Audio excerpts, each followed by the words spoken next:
That's very true. Yes, that's very true. Because I mean, I know people think I just hog everything, but I mean, it's not quite true. I mean, I think what every album that's ever come out of Queen, we come out with a batch of songs, and we really pick the best. Freddie Mercury, the electrifying voice of Queen, strutting across the stage, commanding millions with his 4-octave range and larger-than-life presence. But behind the sequins and spotlight, Mercury was more than a showman. He was a perfectionist with a razor-sharp tongue who didn't hold back when it came to his peers. From punk rebels to pop icons, some of rock's biggest names found themselves in the crosshairs of Mercury's legendary temper. Why did he clash with stars like Sid Vicious, Elton John, David Bowie, Rod Stewart, and Michael Jackson? Was it jealousy, artistic rivalry, or something deeper? In this video, we're peeling back the curtain on Freddie Mercury's most explosive feuds, revealing the untold stories of what made this rock god so uncompromising. Buckle up. This is rock history like you've never heard before. Don't forget to like, share, and subscribe. When you think of Freddie Mercury, you think of a force of nature, a flamboyant performer who could blend opera with hard rock, captivate stadiums, and create timeless anthems like Bohemian Rhapsody. But behind Queen's monumental success was a man whose passion for perfection extended far beyond his own craft. Doing things half-heartedly is a complete waste of time, Mercury once declared, and he held everyone, himself, his bandmates, and his contemporaries, to that unrelenting standard.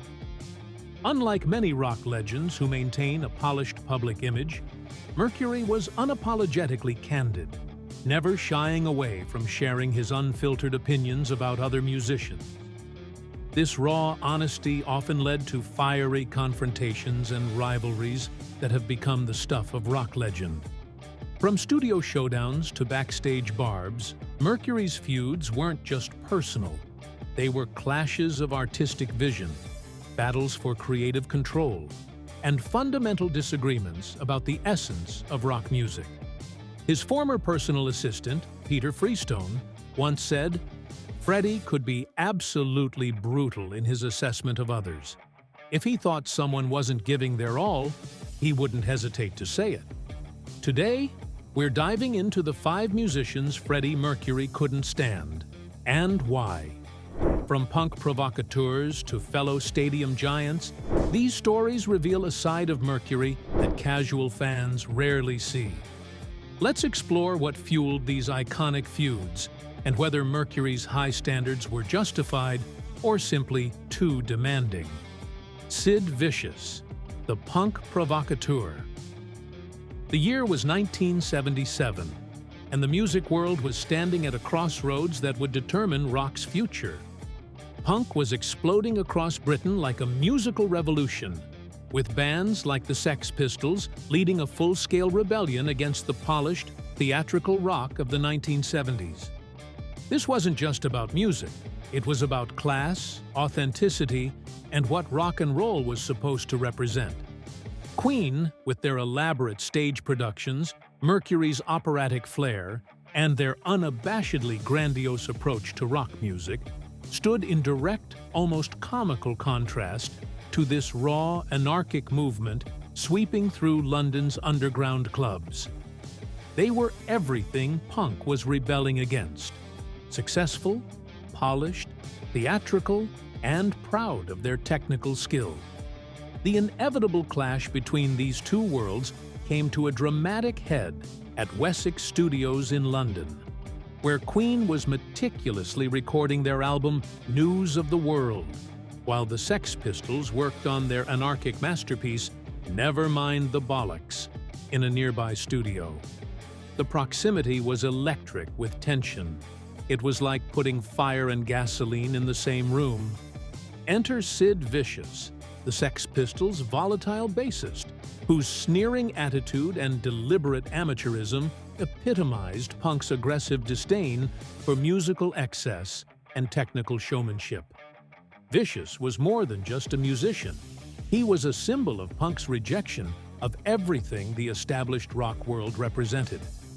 According to Queen guitarist Brian May, who witnessed the confrontation firsthand, Vicious stumbled into Queen's studio session, half-drunk and looking for trouble, and delivered a taunt that would become legendary in rock folklore.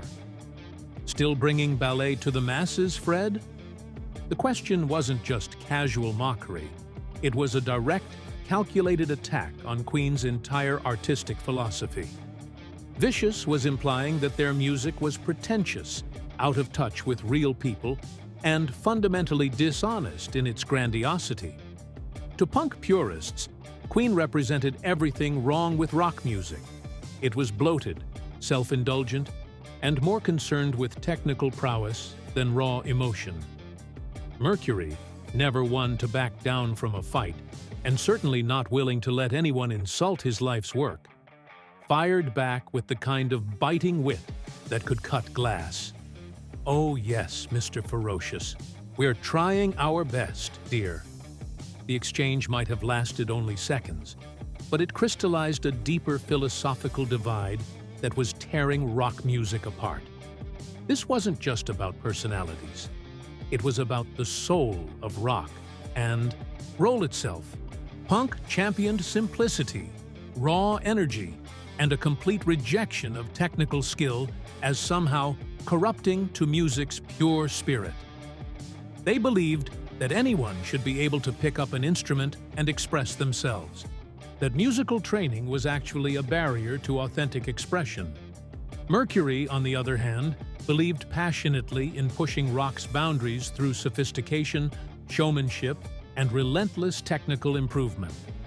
To him, the idea that ignorance was somehow more authentic than knowledge was not just wrong, it was offensive. In a revealing 1982 interview with Melody Maker, Mercury didn't name Vicious directly, but made his feelings devastatingly clear. "I despise simplicity in music when it's chosen out of laziness rather than artistic choice.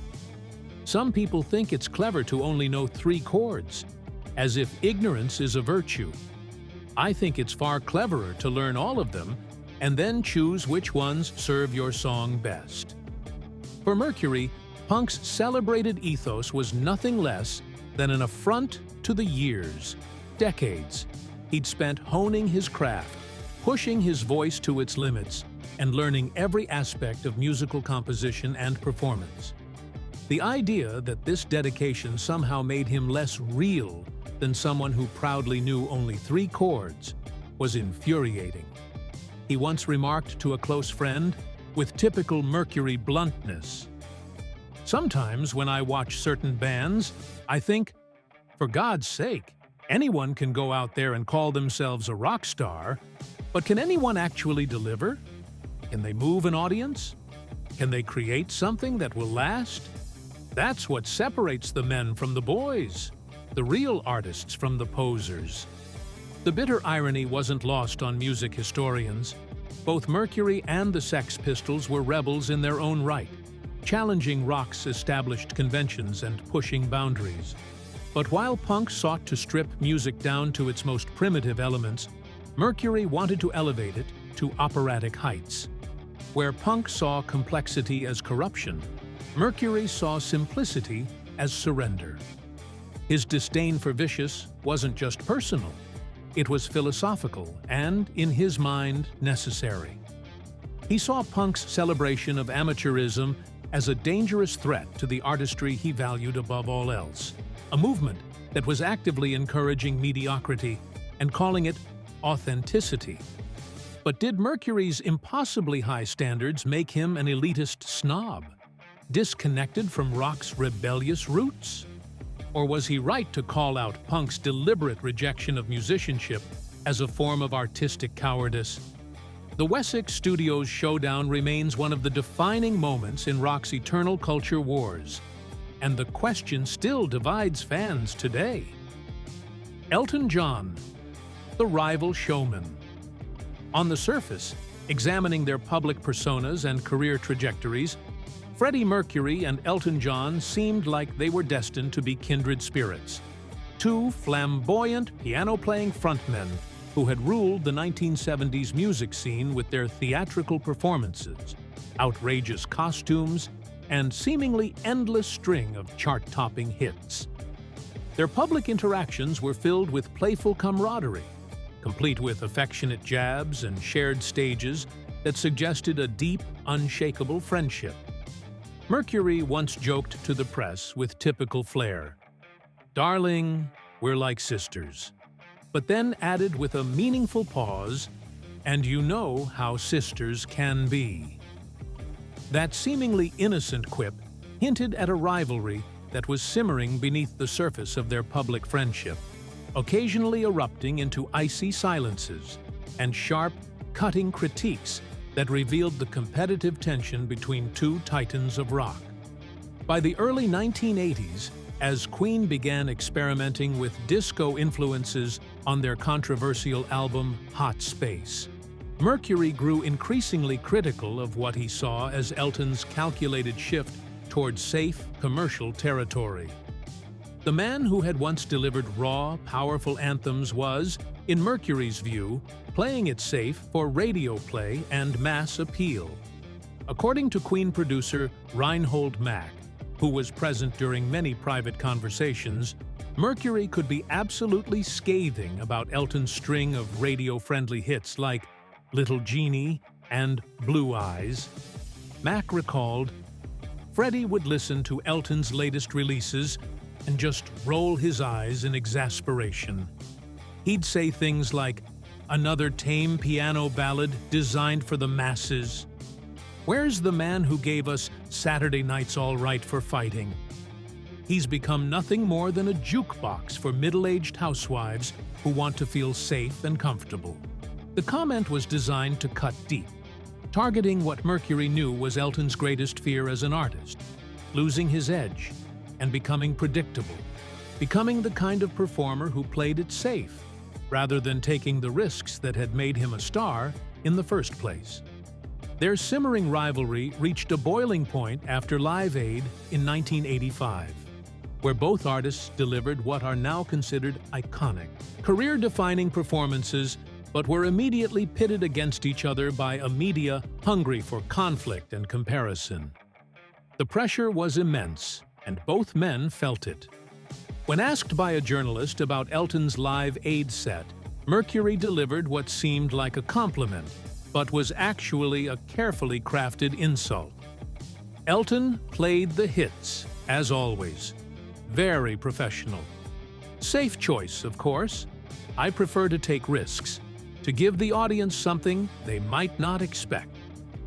The dismissal was particularly cruel because it was delivered with Mercury's trademark smile, making it seem almost friendly while actually questioning Elton's artistic courage. Hurt by what he correctly interpreted as a public humiliation, Elton retaliated by criticizing Queen's controversial decision to perform in Sun City, South Africa, during the cultural boycott against apartheid. "He called me a hypocrite," Elton later admitted in a rare moment of vulnerability. And he wasn't entirely wrong about the South Africa thing, but it still hurt, coming from someone I considered a friend.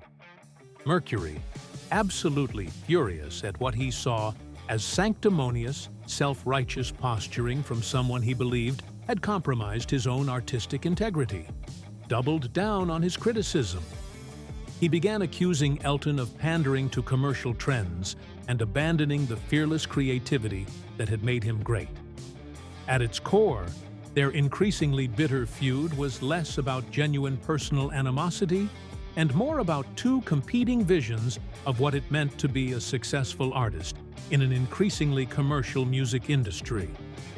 Mercury, who prided himself on maintaining creative control despite his hedonistic lifestyle and the pressures of fame, had little patience for what he saw as Elton's surrender to market forces. Mercury was particularly harsh about Elton's well-publicized struggles with substance abuse, seeing them as a weakness that was preventing his friend from reaching his full potential.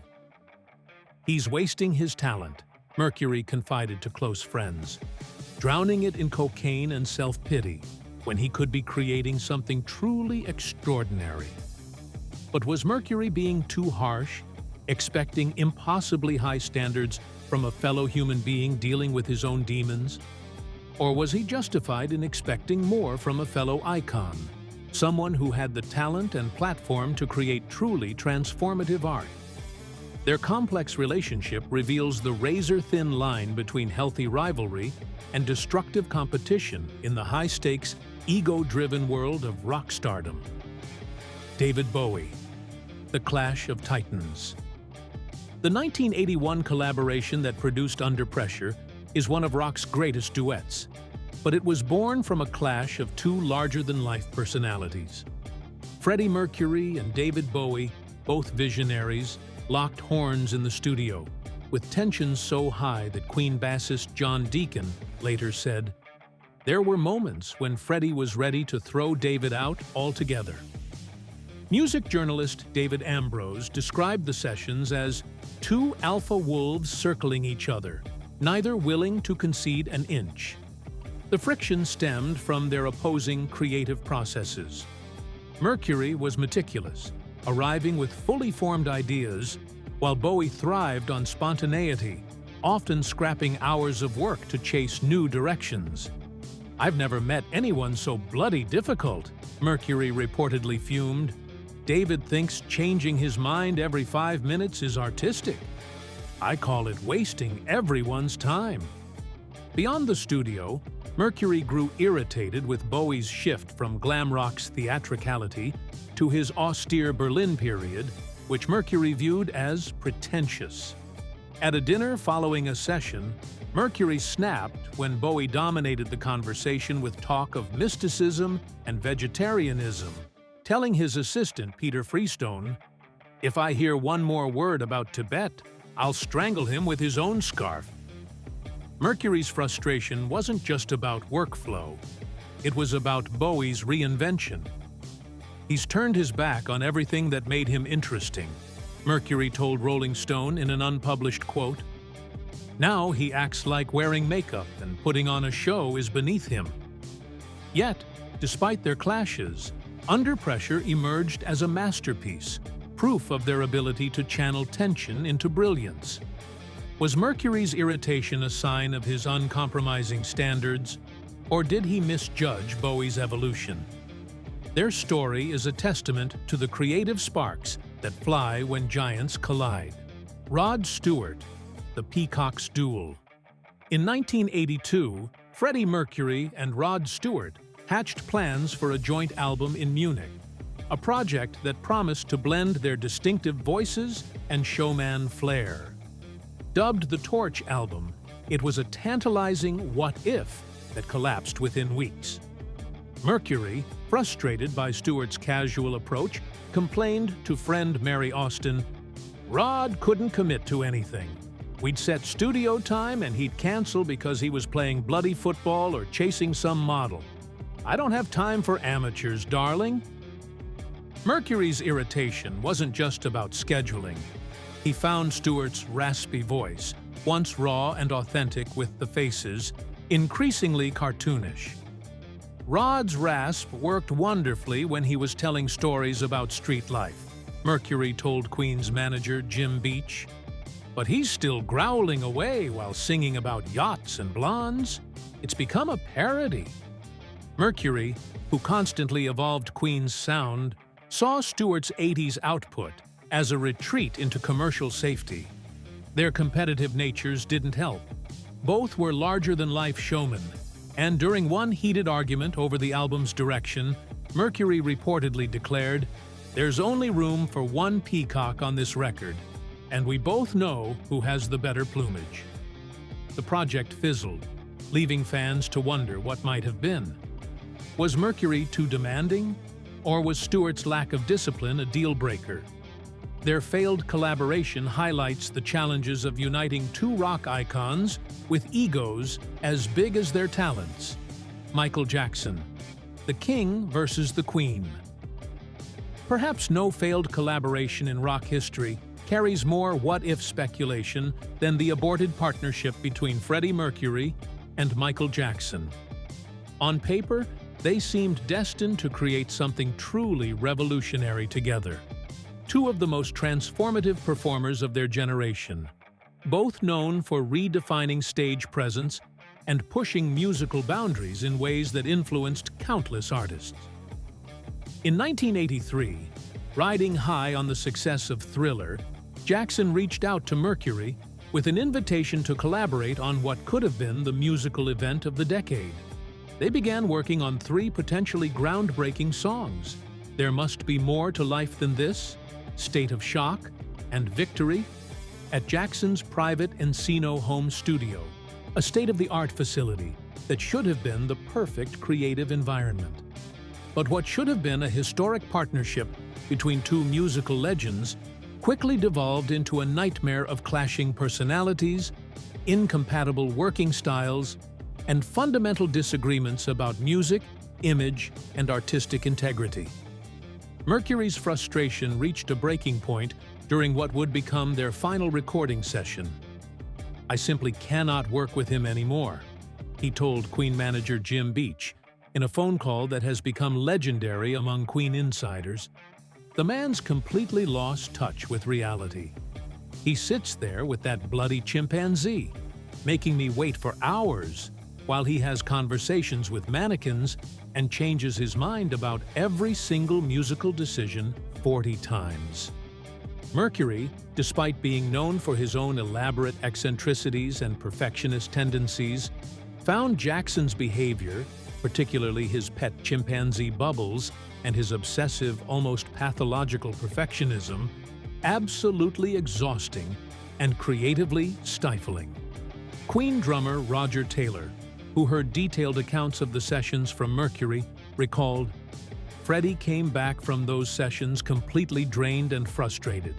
He said Michael wanted to redo vocal takes 40, 50 times, not because there was anything wrong with them, but because he had some impossible standard of perfection that could never actually be achieved.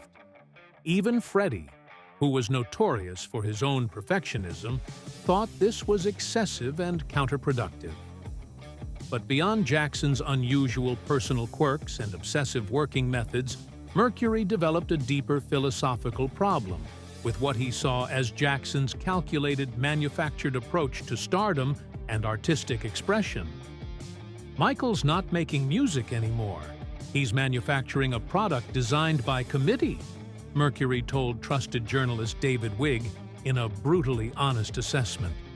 "Everything is focus grouped and market researched to death before it ever reaches the public. Where's the spontaneity? Where's the raw human emotion? Where's the soul that makes music actually matter?" Mercury was particularly dismissive of Jackson's carefully crafted public image, especially his attempt to cultivate a Peter Pan-like persona that Mercury saw as fundamentally dishonest and emotionally manipulative.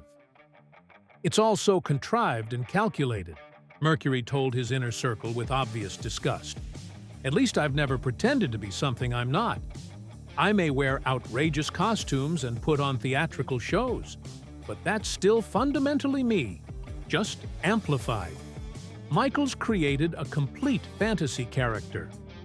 The cultural and religious differences between the two men deepened their already substantial rift. Jackson, who was a devout Jehovah's Witness at the time, reportedly expressed genuine discomfort with Mercury's openly hedonistic lifestyle and homosexuality, prompting a characteristically fiery response from Mercury. "Darling, I've got more heaven and hell in my little finger than you'll experience in your entire sheltered, sanitized lifetime." None of their attempted collaborations were officially released during Mercury's lifetime, though "There Must Be More to Life Than This" eventually appeared on Queen's posthumous album Made in Heaven in 1995, with all of Jackson's contributions carefully removed. Mercury's final public word on Jackson, delivered in a 1987 interview shortly before Queen's final tour, was tellingly brief but devastatingly sharp. "Michael is a very talented boy, technically gifted beyond question. It's just a shame about absolutely everything else." Was Mercury's harsh assessment a fair evaluation of Jackson's artistic choices? Or did he fail to appreciate Jackson's unique genius and the different pressures that come with being the world's biggest pop star? Their failed collaboration remains one of rock music's greatest missed opportunities, leaving fans to forever wonder what magic these two legends might have created together if they could have found common ground. The legacy of a perfectionist. Freddie Mercury's bitter feuds with Sid Vicious, Elton John, David Bowie, Rod Stewart, and Michael Jackson reveal far more than just celebrity conflicts. They expose a man whose passion for music was matched only by his absolutely uncompromising standards and his willingness to burn bridges in defense of artistic integrity. These weren't simply personal clashes born from ego or jealousy.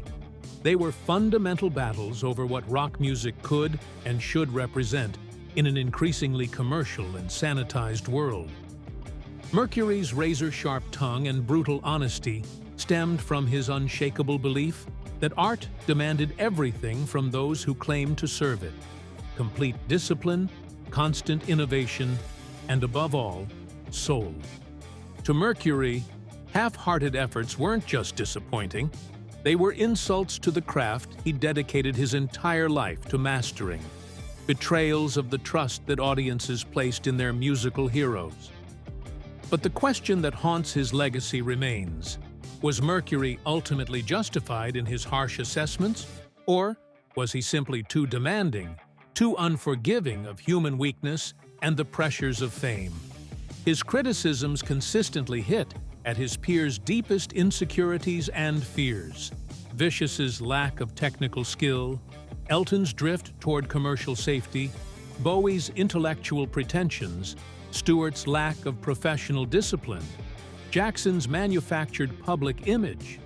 Yet each of these artists was undeniably a legend in their own right, pushing musical boundaries and influencing culture in ways that Mercury himself may not have fully appreciated or understood at the time.